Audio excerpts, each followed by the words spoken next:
আসসালামু আলাইকুম রহমতুল্লাহ। মোদির দুঃসাহসিক বক্তব্য, কোনো সমঝোতা নাই, কোনো সিন্দুর পানি নয়। মানে আজকে আপনারা জানেন যে ভারতের স্বাধীনতা দিবসের এক অনুষ্ঠানে ভারতের প্রধানমন্ত্রী মোদি বলেন, ভারত আর পারমাণবিক ব্ল্যাকমেইল সহ্য করবে না, পাকিস্তানকে আর সিন্দুর পানি দেওয়া হবে না বলেও সাফ জানিয়ে দিয়েছেন ভারতের প্রধানমন্ত্রী। তিনি বলেন, পারমাণবিক ব্ল্যাকমেইল আর সহ্য করা হবে না। শত্রু যদি আর কোনো দুঃসাহসিক কাজের সাহস দেখায়, তাহলে সশস্ত্র বাহিনী তার উপযুক্ত জবাব দিবে। ভারত সিন্ধু নদীতে বাদ দিলে তা 10টি মিসাইল মেরে উড়িয়ে দিতে চেয়েছিলেন পাক সেনা প্রধান আসিফ মনির। তারই জবাবে ভারতের প্রধানমন্ত্রী নরেন্দ্র মোদী বলেন, সিন্ধু পানি চুক্তি মেনে চলতে বলেছে আন্তর্জাতিক সালিসি আদালত। একথা সিন্ধু পানি নিয়ে ভারতের অবস্থান একেবারে ক্লিয়ার কাট জানিয়ে দিয়েছে নরেন্দ্র মোদী। তিনি বলেন, রক্ত এবং পানি একসাথে প্রবাহিত হতে হবে না। সিন্ধু পানি চুক্তি সম্পূর্ণ একপেশে এবং অন্যায্য বলে আখ্যা দিয়েছেন ভারতের প্রধানমন্ত্রী নরেন্দ্র মোদী।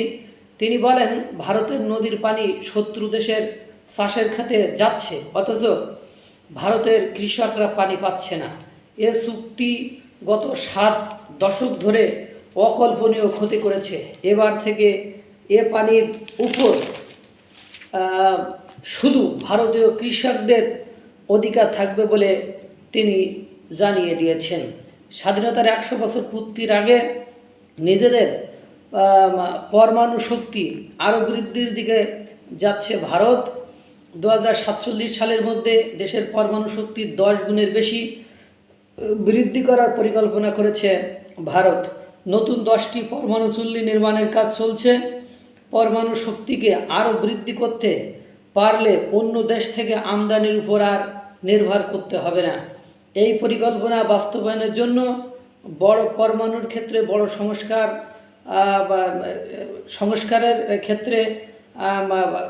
সংস্কারের উপর গুরুত্ব দেওয়া হয়েছে।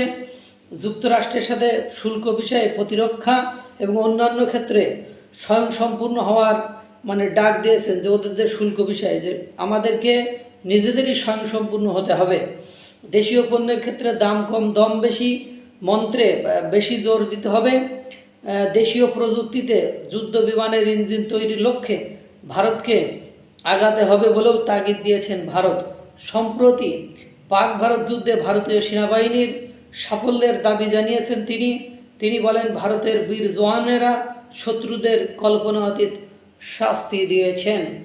এখন বলছেন দম আছে, দম ভারত যুক্তরাষ্ট্রের ওই শুল্ক ইস্যু নিয়ে এখনও কোনো উদ্বেগ প্রকাশ ওই ধরনের করি নাই, বা ওরা যে নিজেদের পণ্য নিজেরাই তৈরি করব, নিজেরাই খাবো, বেশি কোনো সমস্যা নেই, দম থাকবে। আর সিন্দুর পানি সাফ ওরা মিসাইল মারতে চাইছে, এবার সাফ দেবো না, তা দেবই না, পারলে বাটা কিছু কর, লাগছে শেয়ানে যুদ্ধ।